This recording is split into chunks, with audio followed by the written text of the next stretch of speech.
L'info éco avec Capital. Le chiffre du jour. Direction Chicago où un millionnaire, Willie Wilson, a décidé d'offrir l'équivalent de 200 000 $ de carburant. Comme en France, les automobilistes américains sont confrontés à une impressionnante flambée des prix des carburants. En plus de la reprise de l'économie après la crise sanitaire, la guerre en Ukraine a encore aggravé la situation, avec un embargo sur le pétrole russe décrété par le gouvernement américain. Alors, pour répondre aux craintes de nombreux usagers, Willie Wilson a décidé d'agir. Les automobilistes ont pu prendre l'équivalent de 50 $ de carburant gratuitement. Mais il y avait beaucoup de monde pour cette opération. Une personne a confié s'être rendue à la station-service dès minuit, même si l'offre ne débutait qu'à 7 h du matin. Jusqu'à 400 voitures étaient à dénombrer parfois dans les queues, avec une attente atteignant 2 heures.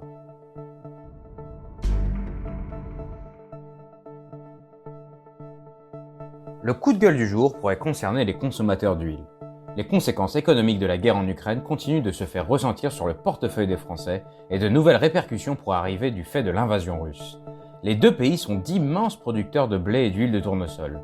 Alors les craintes sont légitimes, autant pour la production que pour l'approvisionnement des produits et des matières premières. En Belgique, certains magasins imposent déjà un rationnement. En France, Système U alerte sur des temps difficiles à venir. En outre, la nécessité de trouver des produits de substitution pourrait créer de nouveaux problèmes. La production d'huile de tournesol provient à 76% d'Ukraine ou de Russie. Les producteurs de chips ont également affiché leurs inquiétudes avec des cours qui s'envolent.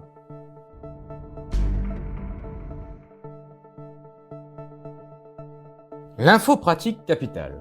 Pour les conducteurs estimant qu'ils ont dû payer une amende à tort ou pour déposer une réclamation à la suite d'un retrait de points, un nouveau site centralisant les démarches a vu le jour.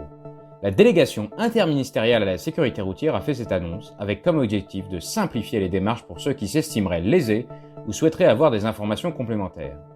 La plateforme permet de conduire différentes démarches, de déposer des réclamations, mais aussi de prouver sa bonne foi le cas échéant. Ensuite, l'automobiliste a la possibilité de faire les démarches ou sa réclamation, en suivant les étapes et en fournissant d'éventuels documents ou justificatifs.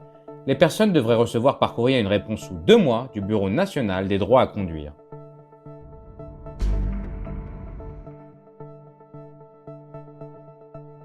Et on termine par le partenariat entre le groupe Fnac Darty et Apple, qui a été annoncé ce dimanche 20 mars. Il concerne la réparation de ces produits tels que les iPhones, les iPads ou les Apple Watch. Ce nouveau service s'appuiera sur le réseau de magasins de réparation rapide de smartphones WeFix, dans lequel Fnac Darty a investi dès 2018 pour satisfaire son engagement en matière de réparabilité des produits. Une formation est prévue pour les salariés de cette start-up. WeFix dispose de boutiques réelles, mais est aussi accessible au sein des magasins Fnac et Darty. Son nombre de points de vente, d'environ 150 aujourd'hui, sera amené à doubler.